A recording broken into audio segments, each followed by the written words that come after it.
तो हमारे पार्लियामेंट के अंदर 43% पॉलिटिशियंस ऐसे हैं जिनके ऊपर क्रिमिनल चार्जेस हैं, और उसमें से 29% ऐसे हैं जिनके ऊपर मर्डर, रेप, फिरौती, ये सारे चार्जेस हैं। और ऐसा नहीं है कि खाली एमपीज ही हैं, हमारे एमएलए भी इसमें पीछे नहीं है। अगर मैं 2015 दिल्ली इलेक्शन की बात करूं तो उसमें 70 में से 43 नेता ऐसे जीत के आए थे जिनके ऊपर क्रिमिनल चार्जेस थे। और अगर करंट की बात करें तो 37 एमएलए ऐसे हैं जिनके ऊपर क्रिमिनल चार्जेस हैं। और ये ऐसा नहीं है कि किसी ने आरोप लगा दिया या एफआईआर है, ये वो चार्जेस हैं जो सुप्रीम कोर्ट के अंदर फ्रेम हो चुके हैं। मतलब पुलिस गई है वहां पे, उसको एविडेंस कंफर्म हुए, आई विटनेसेस मिले हैं, ये वो चार्जेस हैं। ये प्रॉब्लम तो बहुत ही छोटी सी है कि पार्टीज क्रिमिनल्स को टिकट ना दें और लोग क्रिमिनल्स को वोट ना दें। लेकिन इस छोटी सी प्रॉब्लम के लिए 1999 से लड़ाई चल रही है और अभी तक इसका सोल्यूशन नहीं हुआ है।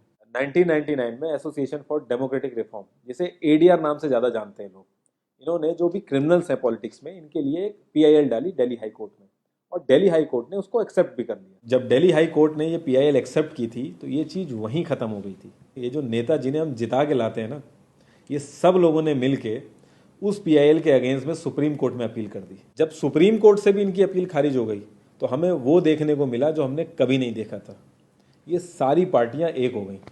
जब हमारे देश की सिक्योरिटी की बात आती है, उरी अटैक हो गया, बालाकोट हो गया, या हमले वाली सिचुएशन बनती है, तब भी ये पार्टियां एक नहीं होती।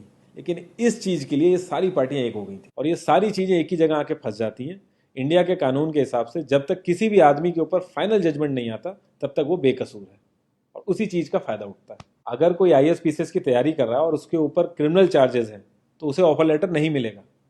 यहाँ तक कि क्लर्क की जॉब के लिए उसको दिक्कत आ जाएगी। लाखों कैदी ऐसे हैं जिन पर अभी जजमेंट नहीं आया है, जो अंडर ट्रायल है, उनको जेल में डाल रखा है। तो ये सारी चीज़ें जो एप्लीकेबल होती हैं सिर्फ पॉलिटिशियंस के लिए होती हैं, बाकी किसी के लिए नहीं। इतने बड़े सांसदीय क्षेत्र में पार्टियों के लिए इतना मुश्किल हो जा रहा है ऐसा कैंडिडेट ढूंढना जिसका कोई क्रिमिनल रिकॉर्ड ना हो। एडीआर की रिसर्च के हिसाब से क्रिमिनल कैंडिडेट के चांसेस 3 गुना ज्यादा होते हैं जीतने के क्लीन कैंडिडेट के मुकाबले। एक क्रिमिनल कैंडिडेट मनी और मसल पावर का परफेक्ट कॉम्बो बन जाता है। पार्टी के लिए फंडिंग इकट्ठी करनी हो, self financing, black money, campaigning के लिए फाइनेंस इकट्ठा करना हो, हर एक चीज में माहिर होते हैं। इसलिए पॉलिटिकल पार्टीज की ये पहली पसंद बन जाती है। पहले लोग इतनी डिमांड में नहीं थे, पहले वही भीड़ इकट्ठी करना, बूथ कैप्चरिंग, इन्हीं सब चीज़ों तक ये लोग लिमिटेड थे। लेकिन ये जैसे जैसे इनकी वर्सेटैलिटी बढ़ती गई, ये पॉलिटिकल पार्टीज की पहली पसंद बनते गए। यार पार्टीज की मजबूरी तो समझ में आती है, लेकिन कास्ट और सिस्टम फेलियर की वजह से लोगों की भी मजबूरी बन जाती है इनको वोट देना। आज की डेट में यार एफआईआर करने के लिए भी आपको जुगाड़ की जरूरत होती है, लेकिन वहीं अगर आप अपनी कास्ट वाले नेता के पास जाओगे तो आपका काम हो जाएगा, थोड़ा बहुत आपका हिसाब किताब देखेगा, आपका काम कर देगा वो।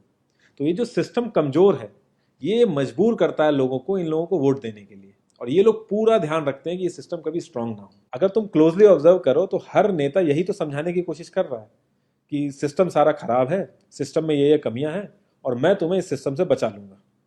और गरीबों के हक के लिए लड़ते लड़ते लड़ते वो खुद अमीर हो जाता है। यार जीतने का एक सुपर हिट फॉर्मूला है, एक एरिया डिसाइड करो, उस एरिया की कास्ट कैलकुलेशन कर लो, जो कास्ट मेजोरिटी में है उसका रॉबिन हुड टाइप या एक बाहुबली टाइप एक नेता खड़ा कर दो। जो सिस्टम काम नहीं कर पा रहा है वो काम तुम करने लगो, लोग तुम्हें वोट देने लगेंगे। इन केस अगर कोई ज़्यादा होशियार बन रहा है या लोगों में ज़्यादा समझ आ गई है तो एक छोटा सा दंगा करा दो, लोगों की मजबूरी बन जाएगा तुम्हें वोट करना। Centre for media studies CMS, इसके हिसाब से लास्ट लोकसभा जो 2019 का था उसमें 50,000 करोड़ से भी ज़्यादा पैसा इन्वॉल्व था। पूरे वर्ल्ड में इंडिया सबसे ज़्यादा पैसा खर्च करता है इलेक्शन में, यूएसए से भी ज़्यादा। तो यार तुम्हें क्या लगता है, इतना पैसा खर्च करके कोई जब आएगा तो वो रिटर्न ऑफ इन्वेस्टमेंट नहीं देखेगा? ऐसे ये सारी पार्टीज आपस में कितना लड़ती रहती हैं, कितने वैचारिक मतभेद हैं इनके आपस में, लेकिन जब भी ट्रांसपेरेंसी इन पार्टी फंडिंग की बात आती है ये सब लोग एक जैसा राग लापते हैं। ये लोग कभी भी पार्टी फंडिंग में ट्रांसपेरेंसी आने ही नहीं देंगे। एक बार जब ये लोग पावर में आते हैं ना तो पूरा का पूरा सिस्टम इनके हिसाब से चलता है, और जो पुलिस वाले इनके हिसाब से नहीं चलते ना उनका ट्रांसफर हो जाता है। 144 पुलिस ऑफिसर्स 1 लाख लोगों की सिक्योरिटी देख रहे हैं, और जब हमारे नेताओं की बात आती है तो 47,000 पुलिस वाले 14,842 नेताओं को सिक्योरिटी दे रहे हैं। अब बाहुबलियों को क्या जरूरत है सिक्योरिटी की? कभी किसी क्रिमिनल को देखा है जिसके आगे पीछे आईएएस पीसीएस पुलिस वाले जी हजूरी कर रहे होते हैं? बहुत ही वर्स्ट सीन होता है वो। हर साल रिपोर्ट्स आती हैं कि 75% से भी ज्यादा लोगों को पुलिस पे भरोसा ही नहीं है। इंडिया एक लौती ऐसी जगह है जहां पे पुलिस को देख के इंसान सेफ फील करने की बजाय डरता है। एक 15 साल के बच्चे तक को पता है कि आईपीएल में सट्टा लगाने के लिए किसके पास जाना है, लेकिन हमारी पुलिस को नहीं पता। और ये सारा सिस्टम, ये जो वीक सिस्टम है, हमारे नेताओं को बहुत सूट करता है, क्योंकि जिस दिन ये स्ट्रांग हो गया तो इन सब की दुकानें बंद हो जाएंगी। इंडिया की 65% आबादी 35 की एज से नीचे है। जो हमारा लोकसभा है उसकी एवरेज एज है 54 और राज्यसभा की एज 63.5 है। एक दो केस अगर छोड़ दें तो आम आदमी के लिए पॉलिटिक्स में घुसने का रास्ता नहीं है। अगर आप गूगल पे सर्च करोगे ना टॉप 10 यंग पॉलिटिशियंस, तो एक भी नाम उसमें ऐसा नहीं होगा जिसका कोई फैमिली से पॉलिटिकल कनेक्शन ना हो। आज़ादी के बाद से 0.5% से भी कम पॉलिटिशियंस ने अपने बच्चों को आर्मी में भेजा है। वहां नहीं भेजते ये लोग। हम लोग इनसे मैनिफेस्टो में डिमांड ही कहाँ करते हैं। हम तो बस रिलीजियस मुद्दे देखते हैं मैनिफेस्टो में और खुश हो जाते हैं। इंडिया ने ब्रिटिश पार्लियामेंट्री सिस्टम अडेप्ट किया और उसमें एक बहुत ही इंपॉर्टेंट चीज़ है शेडो कैबिनेट, वो हमने छोड़ दी। इसके बारे में बहुत ही कम लोगों को पता है और ये लोग हमें पता लगने भी नहीं देते। तो इसमें होता यह है कि अगर मैं फाइनेंस मिनिस्ट्री का ही एग्जाम्पल लूँ तो जो भी रूलिंग पार्टी का फाइनेंस मिनिस्टर है उसके पैरेलली एक ऑपोजिशन का भी फाइनेंस मिनिस्टर असाइन हो जाएगा और जो रूलिंग पार्टी का फाइनेंस मिनिस्टर है उसकी एक्टिविटीज़ को ऑपोजिशन का फाइनेंस मिनिस्टर लोगों तक पहुंचाएगा।